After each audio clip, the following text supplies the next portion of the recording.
This is Phone Scoop's review of the Nokia N75. The N75 is the first 3G phone from Nokia to hit the United States. First thing you will notice about the N75 is its distinct styling.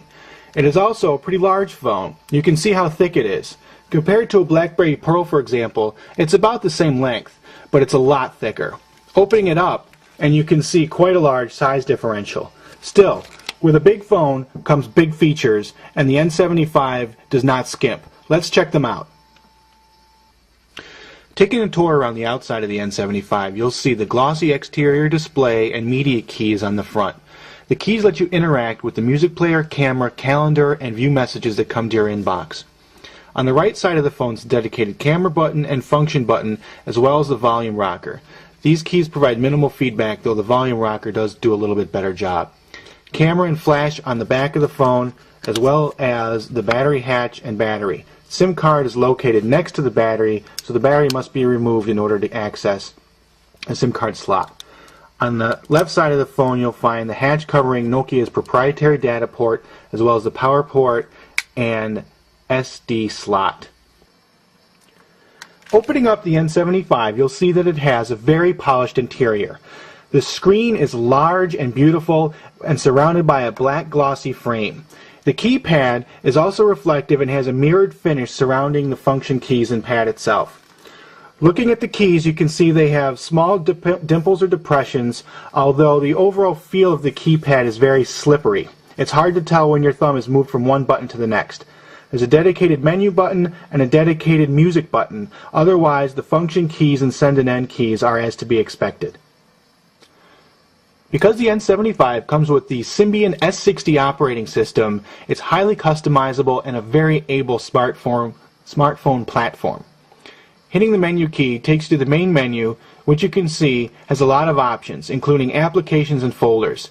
The settings menu, for example, is quite extensive and allows you to customize the phone in just about every way imaginable.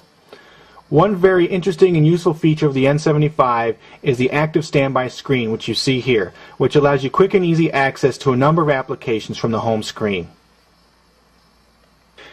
Hitting the music button takes you directly to a music center. From here you can access your music or other music-related services, including news and communities. Diving into the music player software itself, you'll see it's very similar to that of the 5300. Here you can choose from your songs, artists, playlists, or albums. Once you've chosen who you want to listen to, it's just a matter of diving into the menus and the music starts to play.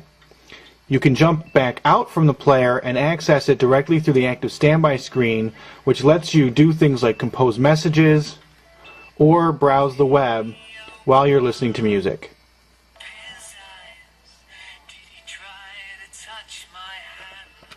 The N75 is the first 3G Nokia phone for the US market.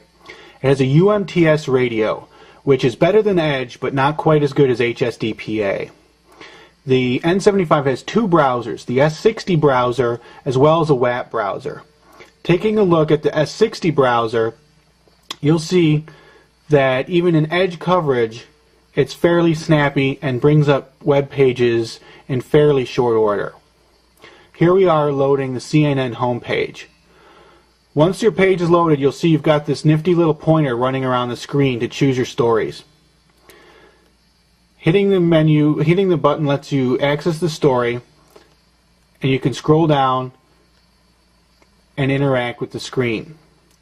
One very cool feature of the S60 browser, hitting the back key, you see you get this tabbed view of the web pages you visited. So if you need to go back all the way to the beginning, you can scroll back to the home page very easily.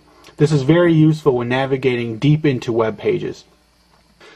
Using the N75 as a camera is both easy and difficult depending on how you choose to do so. Holding the phone closed and hitting the camera button will bring up the camera UI. Here you can choose to adjust settings. You use the volume rocker to slide back and forth on this menu. Hitting the play pause button will automatically make an adjustment to any of those menu items. Hitting close brings you back out to the main camera. You can see here that in our light box, because of the glare, this is actually difficult to use as a viewfinder. Obviously outside in the sun it will be just as hard.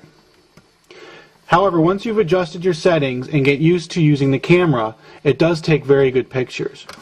One disappointment is that it doesn't really work when held open sideways, which is a shame because the interior screen is far superior than the external screen for picture taking.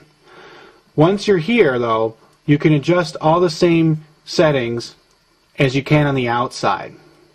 Again though, holding the camera in a sideways position to take pictures is very awkward and not intuitive at all. For people interested in interacting with their media, the gallery application on the N75 is very useful. Jumping in, you'll see that it's a carousel and allows you to scroll sideways through all your images and movies. Once you've selected an image, you can interact with it directly from the carousel, send it, print it, add it to an album or more, or you can open it. And with the image open, you can choose to do also many of those same things, sending or printing, as well as zooming, rotating, editing, and more. We've just barely scratched the surface on the many capabilities of the N75. Unfortunately, we don't have time to show you every facet of the phone. However, hopefully this quick look at the music player, camera, and S60 browser have given you a nice taste of what this phone is capable of. The included 3G wireless is a nice touch, though we wish it had come with HSDPA rather than UMTS. Still, the Nokia N75 is a solid pick for a feature phone.